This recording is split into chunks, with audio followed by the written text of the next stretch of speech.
Hello aspirants, welcome to Guru coaching centre. तो जैसा कि मैंने आपको कहा था, मैं अपनी क्लास 1 लेकर आ चुका हूँ कंप्यूटर की। तो आज हम फर्स्ट चैप्टर पढ़ेंगे कंप्यूटर फंडामेंटल्स, जिसका ये पार्ट 1 होगा। मतलब कि जैसे मैं आपको एक चैप्टर लेके चलूँगा कंप्यूटर फंडामेंटल्स, फिर उसके पार्ट बनाऊँगा, क्योंकि मतलब सारे के सारे क्वेश्चन एक वीडियो में नहीं आ पाएंगे, तो मैं उसके पार्ट क्रिएट कर दूँगा। ठीक है, तो आज हमारा ये कौन सा पार्ट है? हमारा पहला पार्ट है आज ये।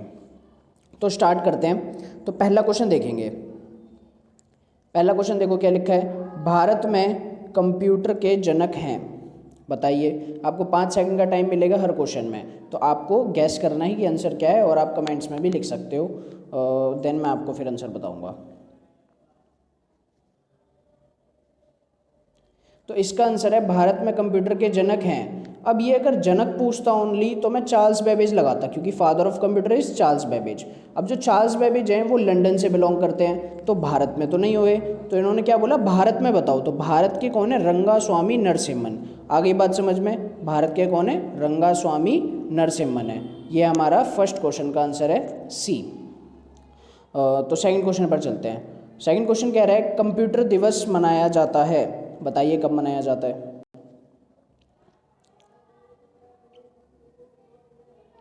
तो कंप्यूटर दिवस मनाया जाता है 2 दिसंबर को। कब मनाया जाता है? 2 दिसंबर को मनाया जाता है। ठीक है, मतलब कि एक NIIT नेशनल इंफॉर्मेशन टेक्नोलॉजी करके है, उन्होंने ये इंट्रोड्यूस करा था कंप्यूटर्स डे, तो तभी से ये बनाया जा रहा है। ठीक है, ये आपके बहुत जनरल नॉलेज वाले क्वेश्चन हैं, एक दो क्वेश्चन जिसमें से अटक जाते हैं एग्जाम में, है ना। तो नेक्स्ट क्वेश्चन चलते हैं। नेक्स्ट क्वेश्चन कह रहा है कंप्यूटर माउस का आविष्कार किसने किया था? तो बताइए किसने करा था? पहला जो ऑप्शन है डगलस एंगलबेट, दूसरा है वानेवर बुश, तीसरा है रॉबर्ट स्थिम, और चौथा है बर्ट्रम राफेल।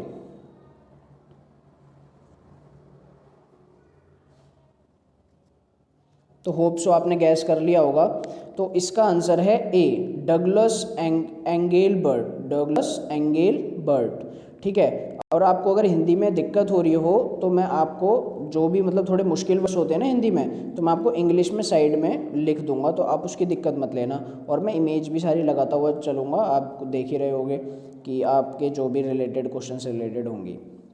तो नेक्स्ट क्वेश्चन देखते हैं। नेक्स्ट क्वेश्चन कह रहा है कंप्यूटर के जन्मदाता कौन है? अब बताइए कंप्यूटर के जन्मदाता कौन है? अब इसने देखो ये नहीं बोला कि भारत में, इसने बोला है कंप्यूटर के जन्मदाता कौन है। और जो ये तीसरा क्वेश्चन था ना, ये तीसरा क्वेश्चन था जो ये UPSSC 2016 में एक बार आ चुका है, और जो मैं अब आपको पढ़ा रहा हूँ UPSSC 2016 में ये भी आ चुका है।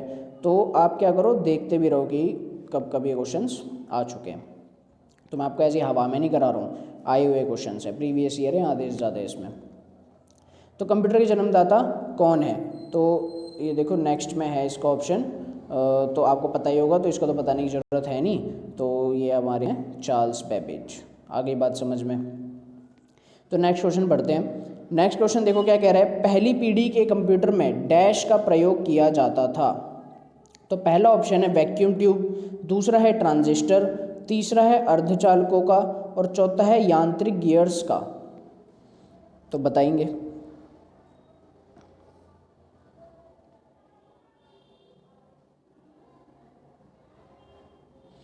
तो हमारा आंसर है वैक्यूम ट्यूब। क्या है हमारा आंसर? वैक्यूम ट्यूब का। तो मैं आपको 4 जनरेशन होती हैं, चारों जनरेशन में अलग अलग चीज़ों का प्रयोग करा जाता था। तो मैं आपको साइड में इमेज दिख रही होगी, तो वहाँ पर से आप चेक कर सकते हैं, याद कर सकते हैं चारों जनरेशन के लिए। तो नेक्स्ट क्वेश्चन चलते हैं। नेक्स्ट क्वेश्चन कह रहा है आपके कंप्यूटर को निर्देश डैश भाषा में दिया जाता है। तो वो तो आपको पता ही होगा कि कंप्यूटर इंसानों की भाषा तो समझता नहीं है, वो समझता है बाइनरी लैंग्वेज। और बाइनरी लैंग्वेज किसकी लैंग्वेज है? बताएंगे। ए ऑप्शन है कोड, बी ऑप्शन है मशीन, सी ऑप्शन है असेंबली, एंड डी ऑप्शन है कंपाइलर। 5 सेकंड आपके पास आंसर देंगे।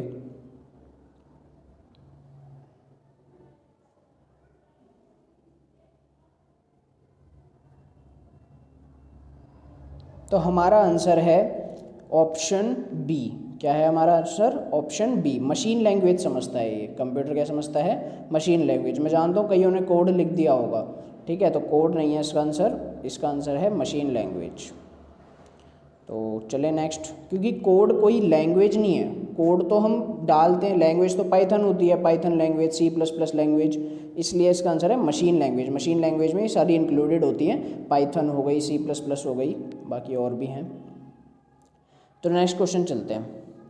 नेक्स्ट क्वेश्चन कह रहा है विंडोज़ है, क्या है विंडोज़? एक वर्ड प्रोसेसिंग सिस्टम है, एक वीडियो गेम है, एक प्रकार का ऑपरेटिंग सिस्टम है, या मॉनिटर डिस्प्ले सिस्टम है?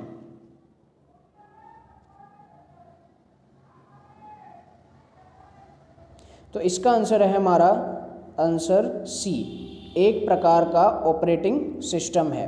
ठीक है, तो विंडोज़ क्या है? हमारा ऑपरेटिंग सिस्टम है। आप एलिमिनेट भी कर सकते हो इजीली। वर्ड प्रोसेसिंग तो हो ही नहीं सकता, वीडियो गेम भी नहीं हो सकता। हाँ, आपको कन्फ्यूजन होगी C और D में, तो C और D में से C आंसर है आपका। तो नेक्स्ट चलते हैं। नेक्स्ट क्वेश्चन कह रहा है कंप्यूटर की दूसरी पीढ़ी डैश आधारित थी। तो मैंने आपको पहले भी पूरी इमेज लगाई थी, तो आपको वहाँ से भी देख लिया होगा आपने कि दूसरी पीढ़ी किस पर आधारित है। तो इसका आंसर है हमारा आंसर D। आ गई बात समझ? तो नेक्स्ट चलते हैं। कंप्यूटर की कार्य प्रणाली को कितने घटकों में बांटा जाता है? मतलब जैसे कंप्यूटर कोई वर्क करता है तो वो कितने पार्ट्स में करता है, मतलब तो हमें ये बताना है। बताएंगे, 5 सेकंड का टाइम है आपके पास।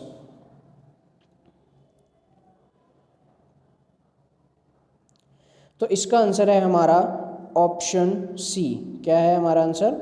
ऑप्शन C है। कैसे है मैं आपको बता देता हूँ। तो कंप्यूटर 3 कार्य प्रणाली में बटा हुआ है। जो पहली है वो है कि हम पहले उसको क्या देते हैं? इनपुट देते हैं, मतलब हम उसको एक कमांड देते हैं, देन वो उस कमांड को प्रोसेस करता है। अब प्रोसेस करने में वो 1 सेकंड से ज़्यादा, मतलब माइक्रो सेकंड लेता है। तो प्रोसेस करने के बाद वो हमें क्या देता है? आउटपुट देता है। आपका एग्जाम्पल दे देता हूँ। कैलकुलेटर है, कैलकुलेटर में आप 2 + 3 ऐसे करके क्या डालते हो? इनपुट डालते हो, देन वो उसको प्रोसेस करता है, और प्रोसेस करने में कोई माइनर सा टाइम, मतलब नेग्लिजिबल टाइम लेता है, एंड देन हमें आउटपुट दे देता है। आउटपुट के रूप में क्या देता है? उसका आंसर दे देता है। तो नेक्स्ट चलते हैं। नेक्स्ट क्वेश्चन में देखो क्या लिखा है। कंप्यूटर प्रणाली में निम्न में से क्या इनपुट डिवाइस का उदाहरण नहीं है? गौर करना, क्या लिखा है? का उदाहरण नहीं है। ठीक है, तो पहला है कीबोर्ड, दूसरा है माउस, स्कैनर, या फिर प्रिंटर। जल्दी से आंसर बताएंगे, 5 सेकंड का टाइम है आपके पास।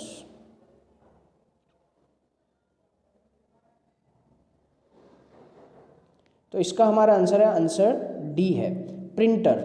ठीक है, तो मैं आपको इनपुट डिवाइस और आउटपुट डिवाइस की लिस्ट भी यहाँ लगा दूंगा, आप लर्न कर लेना, उससे आपके बहुत से क्वेश्चंस निकल जाएंगे, क्योंकि एक क्वेश्चन नहीं कई तरीके के क्वेश्चन आ जाते हैं इनपुट और आउटपुट डिवाइसेस पे। तो प्रिंटर है हमारा इनपुट डिवाइस। इनपुट डिवाइस नहीं है, सॉरी, प्रिंटर हमारा इनपुट डिवाइस नहीं है। तो नेक्स्ट क्वेश्चन चलते हैं। कंप्यूटर प्रणाली में ALU का तात्पर्य क्या है? हमें नॉर्मल सी ALU की क्या बतानी है? फुल फॉर्म बतानी है। तो बताएंगे ALU की फुल फॉर्म। तो इसका आंसर है हमारा answer A, arithmetical logical unit. ठीक है, तो इसकी फुल फॉर्म तो आपको याद होगी भी और होनी भी चाहिए। नेक्स्ट क्वेश्चन चलते हैं। टेम्पररी मेमोरी कहलाती है, बताएंगे इसका आंसर। टेम्पररी मेमोरी कहलाती है PROM, प्रोम, ROM, रोम, RAM, रैम, या DOS, DOS? जल्दी बताएंगे। तो इसका आंसर है हमारा D, रैम। ठीक है, तो मैं आपको एक बार इनकी फुल फॉर्म बता देता हूँ, साइड में आपको दिखा भी दूंगा क्या है। PROM, programmable read only memory, ROM, read only memory, DOS, disk operating system, and RAM आपको पता होगी वैसे, रैंडम एक्सेस मेमोरी। ठीक है, नेक्स्ट चलते हैं। ऐसी सूचना जो कंप्यूटर सिस्टम में किसी बाहरी सोर्स से आती है वह कहलाती है, बताइए। बाहरी सोर्स से कोई सूचना जब आती है तो वो क्या कहलाती है? आउटपुट कहलाती है, इनपुट, या रिपोर्ट, या थ्रूपुट? थ्रूपुट। तो इसका आंसर है हमारा B, इनपुट। देखो मैंने आपको कैलकुलेटर का एग्जांपल दिया था, अब हम पुट कर रहे हैं उसमें उसकी 2 + 3, तो हम बाहरी सोर्स ही तो हैं, हम कंप्यूटर का पार्ट थोड़ी ना है। तो हम बाहर से कोई इन्फॉर्मेशन उसमें पुट कर रहे हैं, तो वही क्या कह देते हैं उसे, कि कोई सिस्टम में बाहरी सोर्स से कोई इन्फॉर्मेशन आती है तो उसे इनपुट कहते हैं। अगला क्वेश्चन देखेंगे। ASCII का विस्तारित रूप है, मतलब कि ASCII की फुल फॉर्म क्या है, जल्दी से पढ़ेंगे। पहली है American security code for information interchange, दूसरी है American scientific code for information interchange, तीसरी है all purpose security code for information interchange, American standard code for information interchange. For information interchange तो सबका सेम है, आगे का आप चेक कर लो क्या होगा। तो इसका आंसर है हमारा answer D, American standard code for information interchange. तो नेक्स्ट क्वेश्चन देखते हैं। नेक्स्ट क्वेश्चन कह रहा है कंप्यूटर प्रणाली में निम्न में से सबसे अधिक संग्रह क्षमता किसकी होती है। संग्रह क्षमता का मतलब होता है कि कौन ज़्यादा मतलब स्टोर कर सकता है, कौन ज़्यादा मतलब इंफॉर्मेशन स्टोर कर सकता है। Byte, kilobyte, terabyte, gigabyte. Gigabyte मतलब जीबी, किलोबाइट मतलब केबी एंड बाइट मतलब बाइट और टेराबाइट मतलब टीबी। अब आप बता ही दोगे, लैपटॉप वगैरह यूज़ करते होगे, फ़ोन यूज़ करते होगे तो इसका आंसर है हमारा सी, टेराबाइट, क्योंकि टेराबाइट में 1024 गीगाबाइट होते हैं। बाकी मैं आपको यहाँ पर साइड में दिख रहा होगा, वहाँ से आप लर्न कर लेना, उससे बहुत क्वेश्चंस निकल जाएंगे आपके। नेक्स्ट चलते हैं। यह किसी भी कंप्यूटर सिस्टम का ब्रेन कहलाता है, बता दोगे आप क्या होता है आंसर। ALU, CPU, कीबोर्ड या मॉनिटर। नॉर्मल सी बात है, इसका आंसर होगा बी, CPU। यही उसका ब्रेन कहलाता है, बचपन से पढ़ते हुए हैं हम। अगला क्वेश्चन, कंप्यूटर के अंतर्गत एक बाइट में डैश बिट्स होते हैं, 40, 8, 10 या 22।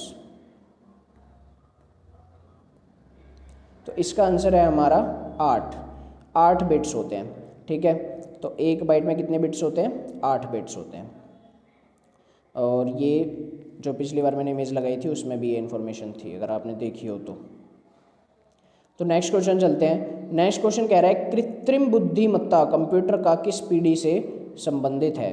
कृत्रिम बुद्धिमत्ता कंप्यूटर का किस पीढ़ी से संबंधित है।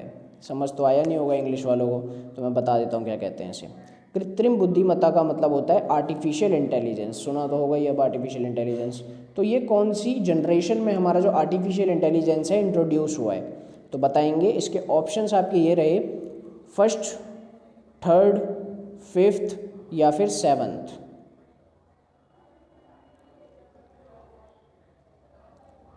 तो इसका आंसर है हमारा सी, फिफ्थ जनरेशन से हमारी आर्टिफिशियल इंटेलिजेंस जो है इंट्रोड्यूस हुआ था। नेक्स्ट क्वेश्चन देखेंगे, माइक्रो प्रोसेसर युक्त कंप्यूटर किस पीढ़ी के हैं। ये भी आपको पिछले बार जो मैंने दिखाया था आपको इमेज, उसमें था क्वेश्चंस। तो इसका आंसर है बी, चौथी पीढ़ी, फोर्थ जनरेशन।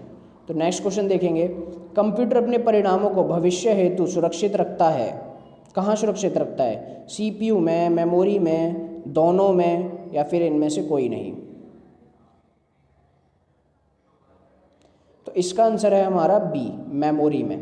तो आ गई बात समझ में आपको। तो इससे अगले क्वेश्चंस मैं आपको नेक्स्ट क्लास में कराऊंगा, वो भी कंप्यूटर फंडामेंटल्स का ही क्या होगा, सेकंड पार्ट होगा। तो ऐसे ही हम रोज़ आपके लिए मैं वीडियोस लेकर आऊँगा। वीडियो कोई ज़्यादा लंबी नहीं बनाऊंगा, जिससे कि आपका मतलब कि आप जल्दी जल्दी देख लें, बोर ना हो आप बस। ठीक है, so thanks for watching, subscribe Guru coaching centre.